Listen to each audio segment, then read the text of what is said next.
ఇంకెన్నాళ్ళు రెంటింట్లో ఉంటాం? సొంత ఇంటి కలను నెరవేర్చుకుందాం. Suman TV biggest property expo October 18th, 19th HSCC Novotel Hyderabad. ఇప్పుడే ఫ్రీ ఎంట్రీ కోసం కాల్ చేయండి. దరిద్రగొడ్డు రాజకీయం ఎలా ఉంటుందో చూడాలనుకుంటే మీరు ఒకసారి ఆంధ్రాకి వెళ్ళిరండి. ఏది జరిగినా దరిద్రం చుట్టూనే ముడిపడి ఉండే పరిస్థితి కనిపిస్తుంది. ఆసియాలోనే అతిపెద్ద డేటా సెంటర్ని విశాఖలో ఏర్పాటు చేయడానికి ప్రభుత్వం నానా కసరత్తు చేసింది. దానికి తగ్గట్టుగానే ఐటీ జైంట్గా చెప్పేటువంటి గూగుల్ సంస్థ కన్ఫర్మ్ చేసింది.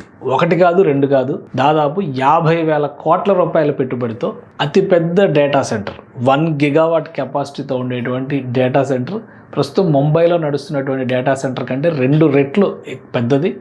అలానే ఈశాన్య ఆసియా దేశాలతో కూడా కనెక్ట్ అయ్యేటువంటి అతిపెద్ద డేటా సెంటర్ని విశాఖలో ఏర్పాటు చేయాలని ప్రయత్నం చేస్తున్నారు. ప్రభుత్వం వైపు నుంచి క్లియరెన్స్ వచ్చింది, గూగుల్ క్లియరెన్స్ వచ్చింది, కానీ ఆంధ్రప్రదేశ్లో ఉన్న దరిద్రం మాత్రం అడ్డుపడుతూ ఉంది. ఎందుకంటే ఈ గూగుల్ డేటా సెంటర్కి సంబంధించి ల్యాండ్ ఎక్విజిషన్ దిశగా ప్రభుత్వం అడుగులు వేస్తున్న తరుణంలో తప్పుడు కేసులు పెట్టారు ఆ భూములు ఇవ్వాల్సినటువంటి రైతుల పేరు మీద. ఇది చాలా ఆసక్తికరంగా మారింది. ఆంధ్రప్రదేశ్ ప్రభుత్వం ఈ ఒప్పందంలో భాగంగా కొన్ని నిర్ణయాలు తీసుకుంది. గూగుల్ డేటా సెంటర్ ఇది దేశంలో కాదు ఆసియాలోనే అతిపెద్ద డేటా సెంటర్ అనేటువంటి నినాదంతో రకరకాల ప్రయత్నాలు చేసింది కూటమి ప్రభుత్వం. ఫైనల్గా గూగుల్ని ఒప్పించింది. గూగుల్ కూడా అధికారికంగా ప్రకటించింది. అధికారిక ప్రకటనకు సంబంధించినటువంటి సమాచారం కూడా చాలా పత్రికలో వచ్చింది. Google is set to invest up to about USD అంటే $6 బిలియన్ అంటే మన కరెన్సీలో చూస్తే దాదాపుగా 52,000 కోట్ల రూపాయలు చిల్లర వస్తుందన్నమాట. సో దానికి సంబంధించి among world's top hubs for artificial intelligence and cloud sciences,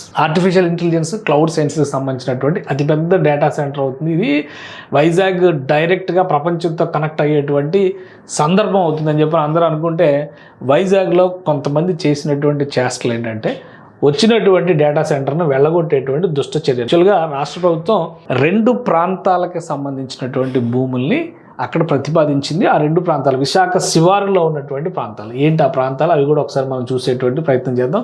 Tarluvada, Anandapuram ఈ 2 కూడా విశాఖ శివారులకి ఆనుకుని ఉన్నటువంటి ప్రదేశాలు. ఇక్కడ దాదాపుగా 500 ఎకరాల భూమి సరిపోతుందని చెప్పి అనుకున్నారు. మేజర్ ఫ్యూచర్ ఎక్స్పాన్షన్స్ దృష్టిలో పెట్టుకొని చూస్తే కూడా 600 ఎకరాల వరకు కొంత జాగ్రత్తగా ప్రభుత్వం భూసేకరణ చేయాలని చెప్పని భావించింది. సో అందులో భాగంగానే ఈ గూగుల్తో జరగాల్సినటువంటి ఒప్పందాలు ఇవన్నీ కూడా ప్రొసీజర్ ప్రకారం జరుగుతున్నాయి. భూసేకరణకు సంబంధించి రైతులతో ప్రభుత్వం ఒప్పందం చేసుకుని APIIC ద్వారా ఈ భూముల్ని గూగుల్కి కేటాయించాలంటే గూగుల్కి బదలాయించాల్సినటువంటి అవసరం ఉంటుంది. అయితే ఇక్కడ ఒక విషయాన్ని దృష్టిలో పెట్టుకోవాల్సింది ఏంటంటే ఇక్కడ ఉండేటువంటి రైతులు చాలా మంది దీనికి ఆమోదం తెలిపారు. కానీ చనిపోయినటువంటి కొంతమంది రైతుల పేరు మీద తప్పుడు కేసులు కొందరు వ్యక్తులు ఫైల్ చేశారు.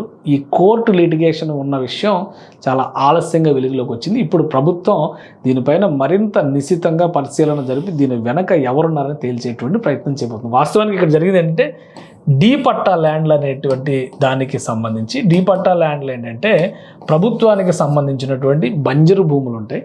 వాటి వినియోగం నిర్వహణ అనేది సాధ్యం కాకపోవచ్చు, కానీ బలహీన బడుగు వర్గాల ప్రజల కోసం డీ పట్టా పేరిట ప్రభుత్వం అక్కడ భూములు కేటాయిస్తుంది. సాధారణంగా ఇవి రివర్ సైడ్ అంటే నదుల చెంత ఉండేటువంటి భూములు, సముద్ర తీర ప్రాంతంలో ఉండేటువంటి భూములు. వాటిని కేటాయిస్తే అక్కడ కనుక ఒకవేళ సాగు చేయడానికి అవకాశం ఉంటే వాళ్ళు సాగు చేసుకోవడం, నివాసయోగ్యమైన పరిస్థితులు ఉంటే నివాసాలు ఏర్పాటు చేసుకోవడం, ఇటువంటి వెసులుబాటు కల్పిస్తే ఇవన్నీ కూడా ప్రభుత్వం తాత్కాలిక ఉపశమనంలో భాగంగా ఇచ్చేటువంటి భూములు మాత్రమే. సో ఈ డీ పట్టా భూములకి సంబంధించి కూడా మార్కెట్ ధరని దృష్టిలో పెట్టుకుని మాకు ఎక్కువ ధర ఇవ్వాలి అనేటువంటి డిమాండ్ రైతులు చేస్తే 6,37,000 రూపాయలు ఎకరాకి ఇవ్వడానికి రాష్ట్ర ప్రభుత్వం అంగీకరించింది.